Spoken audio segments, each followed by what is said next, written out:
Good afternoon. I'm Max Brantley with the Arkansas Times. It's Wednesday, June the 1st. News today, I guess I'll begin with yesterday with my trip to Boise State, which I said I was going to make my annual visit to Conway and the University of Central Arkansas. We had our usual big tussle, my liberalism versus a very conservative crowd.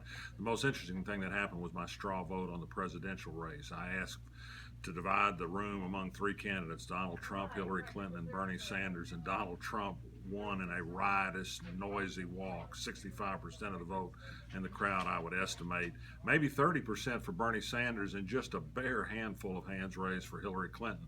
Some Bernie Sanders supporters said later, well, if it came down to Hillary, they'd certainly support her, but they had a lot more enthusiasm for Bernie Sanders.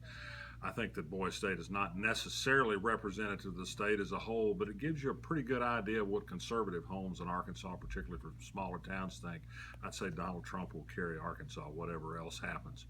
Other news today, there's been some reporting based on new filings in the case of Mike Mazzeo, the former circuit judge who's been sued in a civil lawsuit for allegedly taking a bribe in the form of campaign contributions from a nursing home operator to reduce a jury verdict against a nursing home in Greenbrier.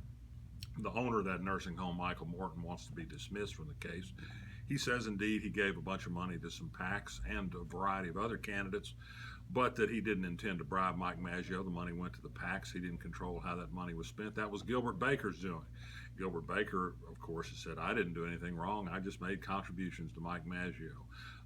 So far, no action on the motion for dismissal. One of the interesting things that came out is there was again a mention that Michael Morton had given $46,000 in a bundle of checks through various corporate entities to Rhonda Wood, who was elected without opposition to the Arkansas Supreme Court. She's said in the past that while her support came from the medical community, that wasn't true. It came almost $70,000 worth from nursing homes.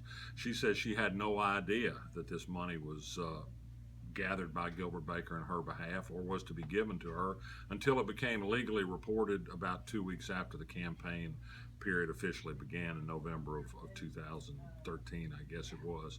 It defies logic that Rhonda Wood had never talked to Gilbert Baker, had never talked to Mike Mazzeo, because they went to campaign events together and had no idea about who Mike Morton would be supporting in Supreme Court races. But we have to take her at her word for now. I've asked her some further questions about this money. We'll see if she responds. News in the Washington Post that Teach for America, the much lauded volunteer program to take brainy kids from Ivy League and other schools to teach in needy classrooms, is experiencing a sharp decline in people signing up for the program. They're going to try and step up their recruiting and get more enthusiasm about the program than what it's now experiencing. Some of this is a result of an improving economy. There are better jobs for kids out of college. It's interesting, Arkansas, as usual, is on the back end of a trend. We've just committed $6 million in public and local private money from some of the supporters of school reform to hire more Teach for America teachers in Little Rock schools.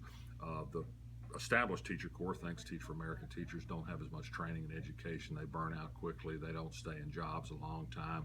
Some of the backers of this program think it's good to have this quick chew up, that people work hard and fast and move on, and then there's another group behind them. In any event, where Little Rock is getting into the game late. The Donald W. Reynolds Foundation announced that it's given $1.5 million to UAMS to endow a chair in geriatrics. It's part of almost $100 million the foundation has given UAMS since it began with the proceeds of the sale of Donray Media Enterprises to the Stevens family in Little Rock. The foundation is nearing the end of its life, and it looks like some of the last gifts will go to something it's long supported, which is health for older people, and I'm all for that.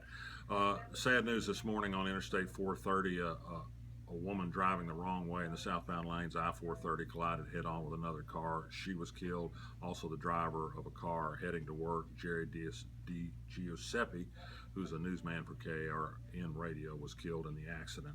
And finally, there's continuing developments in the case of Wade Naramore, the circuit judge in Hot Springs, whose child died after he was forgotten in a hot car back in July last year. The state has asked for a delay in the case. The defense has called an expert witness on forgotten baby cases who says that brain conditions can cause these forgetful accidents that lead to tragedies. The defense has objected to the delay. The defense, however, filed a motion today. It wants to file under seal a jury questionnaire and some extended voir dire questioning. It plans of the jury that's going to bring into account some of the hot commentary that appeared on social media and elsewhere about what has been a very high-profile case. There's going to be a hearing in that case later this week. Nothing funny to end with today. I'm Max Brantley. I'll be back tomorrow.